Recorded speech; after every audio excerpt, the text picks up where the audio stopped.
Hey everybody, welcome to our second webcast. Thanks for tuning in. I'm Chris Ritter, and with me as always is Mike Riley, our cataloger, and Matthew Hawker, our assistant librarian. Today we have a very, very special guest, and that is Kim Miller Gardner. And she's very special because she was AACA's second librarian, and she was my predecessor, so she holds a very special place in my heart. And thanks for joining us, Kim. Thanks for inviting me.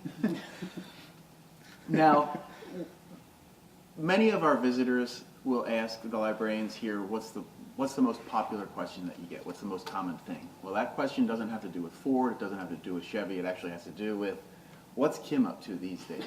So, today we're going to find that out. Are you ready? Yeah. I hope so. Yeah, buckle your seatbelt, Kim. Now, you started here in the late 1970s. How did you get that position, and what were your initial thoughts after getting the job? When I graduated my degree, pretty much the only jobs available were in a school library, and I knew I didn't want to do that. But my best friend was actually working here, and she wanted to be a school librarian and found a job in Lebanon City and contacted me and said, hey, my job's going to be available, why don't you apply? So I applied for her job, interviewed with Mr. Gardner, who told me there was something wrong on my resume, and I was like, what? He said, your birthday. And I'm like, my birthday? How come? Yeah, I know my birthday. How can my birthday be wrong? And it was the same day as his. So was that good luck or bad luck then? It turned out to be good luck because they always celebrated his birthday, so they celebrated mine too. Cool. Yeah, so I started in August of '79, and it was pretty much what I wanted to do. I wanted to be in a historical library, and knew nothing about cars, but it worked out pretty well. Well, that library is a little bit different than the one that you're sitting in today, so You could say tell us that. about that early library. I could say that.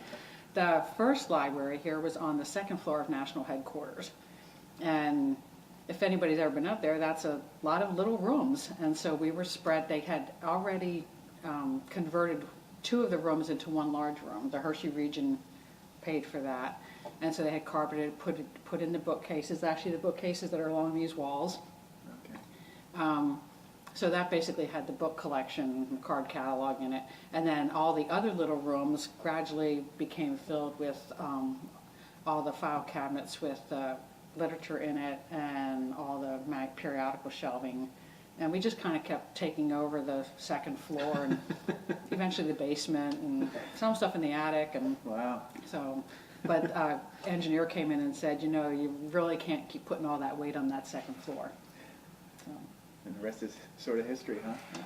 When you started work, because when I started here, I wasn't necessarily a car guy from the day I was born. I mean, I had tinkered with airplanes, as you know.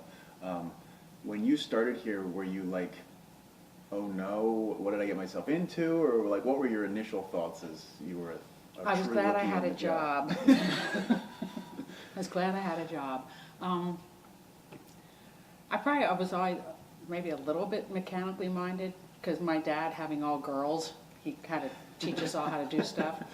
So I think I was glad to have a job, and it had to do with history, so I really liked that. So looking back, I don't think, until you just brought it up, I don't think I was scared. Glad you didn't have those fears in the early days. Well, and I always looked at it, excuse me, it wasn't so much having to know a lot about cars, it was having to know where to find the information. Yeah. I think that's the key to being a librarian in general. Right, and as Yeah. long as I could do that to the best of my ability, I was doing my job. Yeah, good. Yeah. Well, so when you guys were up there, you mentioned the filing cabinets for sales literature. What other kind of things kind of progressed over the times? Like cataloging wise, was it always the same system that's kind of in Pretty place much. now? Pretty much. I mean, obviously, when I first started, they weren't so much into the preservation stuff. Okay. That kind of became my baby, that if we're going to keep this stuff, we really need to be housing this stuff Yeah. right. For the future, not just for today. Right. So we had we kept having to buy metal shelving for the periodicals. We did have there were flat files up there. Some of the like blueprint cabinets, I think we might have had one or two up there. I mean, a lot of the stuff, might have been donated. I mean, for the most part, your filing cabinets now all match. Yeah. No, when we started, it was what people donated or what you had. But and then it became an issue because sales literature is not one standard size, so that was an issue too because you couldn't keep everything together because it just didn't all fit in one file. Yeah, we still have that issue Well, here. yeah. That Like no matter doesn't how big or change. small the box gets, there's always something bigger or smaller that's going in it. Right. Yeah, that's funny. Plus we did not have, when I started, we did not have a copying machine upstairs. So I did a lot of trips between floors. Get your cardio in. Yeah, that's pretty interesting. Now, we talked about the new library when you finally got this. Obviously, you were excited. How involved in the actual planning of the library building were you? Did you sit down with pieces of paper and try to do layouts, or what was your role in the design of the library in 1985? I was pretty involved. Obviously not with the engineering stuff since I don't really know anything about that. But Dick Taylor was our general contractor. Dick was a past national president, a past president of the library board. He's on national awards, all that. So he used to drive in here from Ohio, or he would fly his plane into Campbelltown, okay. and we'd go pick him up. So I was very involved in how it was going to be laid out. I mean, I know I made mistakes, because I can look at one of them right now. But, it was a learning experience for all of us, but they kept me pretty involved in it, and so I was happy. Awesome. With the movable stacks that we have here, were they here from day one? Or Oh yeah. Upstairs and downstairs? Not downstairs. Okay. When we started, and it wasn't all the ones that are here too. I can't remember the exact number. Maybe we had 7 or 9, maybe like that. I went to one of the I'm going to say seafaring, that's not the name of it, the Maritime Museum in Philadelphia. I think I went over to the medical center and somewhere to look at all their different Systems setups, or whatever. Yeah. all their systems. And the one thing that came through at that point in time was everybody said, do not buy the electric ones Okay. because they break down and then you're kind of stuck. That makes sense. So we went with these mechanical assist ones. They put all the tracks in right away, Okay. but we didn't put all the rows in, and that came later. And then when we had to redo the basement, we added all the ones down there. I see. I wasn't aware that there was actually shelves added on, and that makes sense as to why there's different widths and different sizes right now. So Yeah, we're still Yeah. learning things. Yeah. there were shelves added on. Yes. One of the things that we like to brag about this library is that we have a state-of-the-art fire suppression system, a Halon and a FM200. It's a very expensive system. Yeah. And just a few weeks ago, I didn't tell you this, we actually set the system off.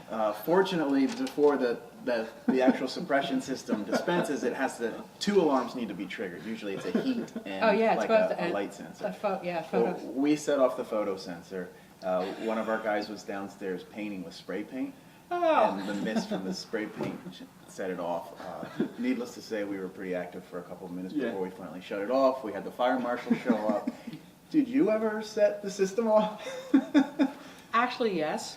We had some problems with it. I don't think we actually set it off like that, but we did have a couple problems where we only went with the one siren went. Yeah. And we kept. To me that panel, at least when I was here, looked like you could send up the space shuttle. I kept the thing right inside the door, written out. Like What to do instructions. if it goes off, in case I wasn't here, or That's funny. one of the girls was here by themselves.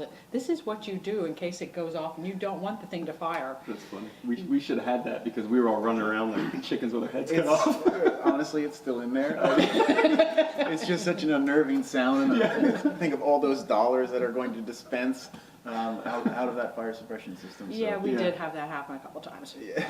Never dumped it, but yeah. Fun stuff. Well, so those were sort of the middle years of your time here at the library. And then towards what was it, middle 2000s, a guy came into the library looking for information on Gardner. Yeah. What happened? How did that all happen? How did all that come about? Well, my first husband passed away in 2005. And that's really when you find out how AACA really is a family. So, best people in the world. But anyway, yeah, so 2000, Bob must have come in the first year of 2006. We had a donor, George Breckenridge, lovely man. That one person I always remembered, he always donated money to the library with his dues. And you could always remember George because there was never a street address on any of his stuff. It just... Didn't have his name? It was his name and the city. That was it. He just owns the city. He owned the bank. Anyway, George, and I just, knew him, didn't really know him well and stuff, but he brought Bob in here because it turns out they were both into Gardner cars. George had a Gardner. So he brought Bob in here so they could kind of share their literature and stuff. So that was the first day I ever met Bob, but it was during Hershey. You know what it's like during Hershey. As long as they're not being obnoxious and stuff, you just kind of let them do their thing.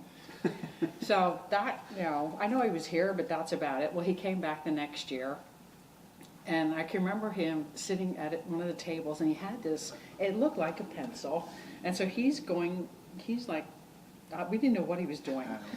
So we thought, well, maybe it's a magnifying glass. He wears glasses, so maybe it's a magnifying glass so he can see what he's reading. Well, it turned out it was a handheld scanner. Okay. But he came up to the desk to talk to me, and it actually turned out to be a really odd situation because usually you have people at the desk all the time. Well, we had a period of time where we had no people at the desk for like 10 minutes. I had a picture of my dog on my screensaver, and he asked about the dog, so I explained how my son got the dog for me after my husband died. So that answered one of his questions, was I available? So then he asked me out, and he wanted to go out for dinner. That was like a Tuesday night. I said, well, I can't go tonight. The library's open till 8. I have to be here. Well, how about Wednesday night? Well, no, the Lincoln Motor Car Foundation meets here Wednesday night, so I'll be here then. Thursday? Well, no, the library's open Thursday night. So I'm thinking, I'll give him this. He was very persistent. So he said, well, what about Friday night? I said, well, yeah, I wanted to go to the auction because they were auctioning off the Oldsmobile Limited. Okay. So I wanted to go over to the auction. He says, well, that sounds good. I said, well, I'll have to see if I can take a guest. Okay. I said, well, because, you have to have a catalog to get in. He says, well, if I have to buy one, that's okay. I said, well, they're like $80. Oh. Well, if I have to, I have to. I thought, whoa, this guy's pretty serious. So anyway, we went to the auction, went for dinner, and things went from there, and we ended up getting married. So, A gardener of your own, right? Yeah, a garden. Yeah, I got 2 gardeners because George Breckenridge turned out his health was failing, and so he offered his gardener to Bob. Oh, wow. So Bob ended up getting a new wife and a car in the same year. It's a pretty good year. Pretty good year. Turned out to be a good year for me too because That's right. you decided to move to Minnesota. That's right. Yeah. Oh, man. Yeah, and that came up because of the housing crash, the housing market crash, and yeah. So, so with all the changes, what was it like with the building fund type of thing? Was there a lot of commotion around, like raising the money? Was it hard? Was it? I'm guessing it was an ordeal. Our first thing was to buy a brick. Okay. So the bricks were $10. Uh-huh. So we sold a lot of bricks. But actually, anybody that's been here has seen plaques everywhere. Yes. And that includes the bathroom stalls. So actually that way they had a list of things you could donate, and people were really generous. And, Okay. and Larry Bailey doing all the woodwork. Howard Scotland did all the glass work. Oh, wow. I think Cars and Parts did a lot of the windows. So we felt pretty good because the day we opened, we had our open house and whatever, people from the Hershey Bank came. And because we had been approved to borrow money from them, and we never borrowed any money. So we were really proud of that we were able to build this facility without borrowing any money. Yeah. That's pretty crazy. And we did it, let's see, we started fundraising like around 1981 and Oh, wow. moved in here in January of 1986. Jeez. Okay. It's a long trek. Did you ever think the light was going to be at the end of the tunnel, or? Well, yeah, because you know, where the buildings are joined, there were windows at that end, so I could actually see Them what was- working while they were I could doing see it? them working over That's here. So kinda I cool. actually took pictures, they're probably here somewhere, on a regular basis Ah, neat. of the entire building process. We'll have to look for those. We have. Oh, we have them. Yes, Okay. They're in my office. They're in a nice. scrapbook. Well, I want to look at those. All right. That will happen. Oh man. Speaking of other changes, the computer-based cataloging. How did Oh. that go over? Well, 'Cause let's I think we see. still use the same system that was implemented the Minera? first thing. Yeah. Well, when the computer first came in, I had a lot of stress. God was not a computer person, so that, for me, it was a lot of stress. But we, you know, it worked out in the end. Yeah. But then, then we did find Minaret, and that seemed to at that point in time, I don't know if it still does now, but at that point in time, it hit all our needs. And, Gotcha. and was something that computer illiterates could, Gotcha.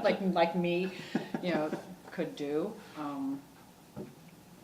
So we were happy with it. I don't, you know, I'm sure their price must have gone up in the years, but Yeah. I mean, it was very reasonable at that time, and we were happy with it. And how long did it take to actually put all the catalog entries into the computer system? We are not done, are you? Right? I think we are caught You're up. probably caught up. Yeah. Everything that's up here is finished. Yeah. It took quite a while because it wasn't so much me doing. I had an assistant that Mhm. that pretty much was taking care of all that. So. Yeah, I get to see that being a daunting task. Like anytime we get a big collection and we're Yeah, like, man, that's and- going to be a couple weeks, a month Yeah, or so, and I and can we just were- imagine the whole collection needing to be doing. Well, yeah, and that was just it. We were starting from scratch, and we Yeah. were still getting, like, Exactly. Homer Brown's collection came in, and Klein's collection came in, and I stuff. finished up Homer Brown's collection like 2 years ago. So, it was kind of a daunting task. and- Yeah, I bet. You had mentioned Homer Brown and the Incline, and earlier you alluded to the fact that a lot of our collection was donated in the late 80s, early 90s era. How often did you go out and buy material? What was your... Every Hershey. Okay, so Hershey Okay. was your big... Hershey was my pull big. stuff in? Okay. Hershey was my big buying. I mean, if something would come out during the year, I would buy certain books if I saw they were coming out. During Hershey, classic motor books used to have a huge tent there. So I would go there and buy as many books as I could carry, or as I could get my son to go along and he could carry. And they always gave us a big discount, so that was always nice. Bob Johnson, the late Bob Johnson, he was just tremendous. I would go to his tent, and he basically let me pick out whatever I wanted. So I was never greedy. I never took advantage of that. But he would let me pretty much pick out what I wanted, and as long as I was the one to sit down and write it all out and give him back his envelopes, we were good. I just had to come back here and write a thank you for your donation to the library. And so we gave him the library award one year. I think it was in 2007. I think it was 2007 or 2006, maybe 2006. It poured all day Friday, the fall meet. So we were swamped in here. It took us an hour and a half to put things away after we closed. And and at that time the white field was still being used. And I went over on Saturday, and the white field, I mean, it was just The lake. mud. I mean, it was, Not very white. no. It should have been the chocolate field. But anyway, I slogged my way to Bob's tent. Nobody was in there. They had everything packed up except the early literature. And Bob said, it's about time you got here. We've been waiting for you, Wow. to get your stuff. And That's awesome. once I had my stuff, they packed it up and they left. Wow. Yeah, they were. Yeah, so basically Hershey was usually the time. In the early years, Ted Maurer used to do these auctions. And so the late George Orwig, who's the club's legal counsel for many years, he and I would go to Ted's auctions, and we would buy literature for the library at those auctions. That was a lot of fun. Did you guys have a budget, or was it just whatever you could scrounge up? Pretty much what we could spend. They kind of told us what we could spend, and because in their, well, I guess in those early years, I mean, the library was on its own as a separate corporation, but we really didn't have any money. So. Yeah, that's what I was kind of wondering. That's funny. So you mentioned books. Did you have a favorite book while working here? Oh, I don't know. Oh, well, the standard catalog of American cars. Okay, it's a classic. 1805 to 1942, and I basically split one in half because I used it so much. I think that one's still floating around. Well, probably, yeah. And actually, half of it here, half of it there. Bob and I mean, I have my own personal copy in Minnesota, so. Nice. When we were talking about doing this, I predicted that you'd say that the Alice Ramsey book was your favorite book. Oh, Veil, Duster, and Tire Iron? Yeah. I was wrong, darn it. Yeah, that's funny. Did you have a favorite project while working here? Oh, wow. No, I don't think so. I really liked working on the early cars. Okay. I really loved, in fact, the Upton, which was made in Lebanon, you know, that's the symbol for what, the Pennsylvania Dutch region? Yeah. Okay, so when they were starting that region, as a joke one time, we have an Upton postcard here, and so I copied it, blew it up, and then I cut it up into puzzle pieces. Ah. And then I mailed from all over, or anybody could get to me, from all different locations. I would mail a piece a week to Jeff Lesher. Ah. But he didn't know where they were coming from. That's pretty cool. That is pretty cool. But my favorite stuff was working on the early stuff. I love actually being able to sit down and like go through Horse's Age or Cyclomabil Trade Journal page by page looking for whatever I need. I just loved doing that. That was, you know, I just loved doing that. I still love doing that. So. Cool. Were there any requests that stood out, like anything that was particularly maybe unusual or anything? Well, I think I was still upstairs, okay, so it was in the early years. I kept getting these calls, what car used a quail for the hood ornament? And they kept calling and calling. I thought, finally I said to somebody, why are you asking this? I mean, a lot of phone calls about this. Well, there was some magazine, Games or something like that, and this was some sort of scavenger hunt, and that was one of the questions. That's Okay. funny. And that's why I kept getting all those calls about the quail. So what was it? Model A. Yeah, all right. I have 4 of them sitting in my car at home. So. That's funny. Well, that kind of covers, we've talked about your work here at the library. Now we'll answer everybody's question. You're retired. What are you doing? What new hobbies do you have? Talk about your family. What's keeping you busy out in Minnesota? Cars are keeping me busy. When we got married, we joined the Minnesota region because this AACA has been part of my life forever. So I didn't want to kind of give it up. Steve pretty much wouldn't let me give it up. So I do book reviews for the magazine. But we joined the Minnesota region, then we joined our local capital city chapter, which Bob might regret, I'm not sure. So we belong to that we joined everything like around 2009. At the end of 2010, we had been attending the meetings, and the editor of the newsletter was retiring. She was in poor health, and so I was approached, would I be interested in doing the newsletter for the chapter? So Bob and I talked about it, so I thought, well, yeah, I'll try that. That'll be fun.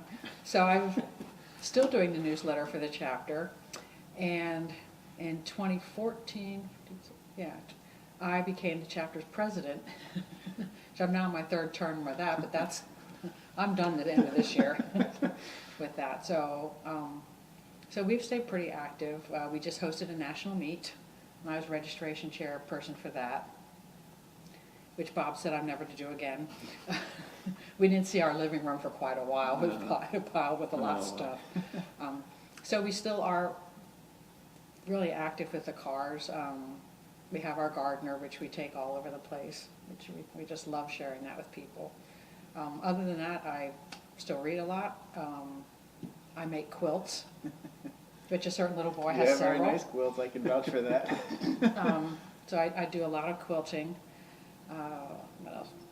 very active with my church. I sing in a senior singing group. We won't touch that one. No, I won't tell you what Bob calls them either. But anyway, needless to say, I'm the youngest one in it. But it's a lot of fun. So I do keep busy. I do miss this area very much, Mount Gretna especially.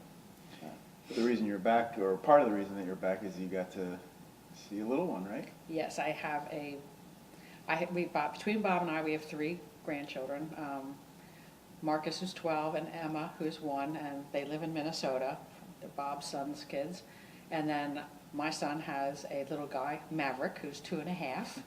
And so the big reason why I'm back here now is like Maverick and Andy will be coming up to stay in Mount Gretna with me for a week. And so part of Grandma's car coming in here was filled with stuff for Maverick. Cool. Yeah.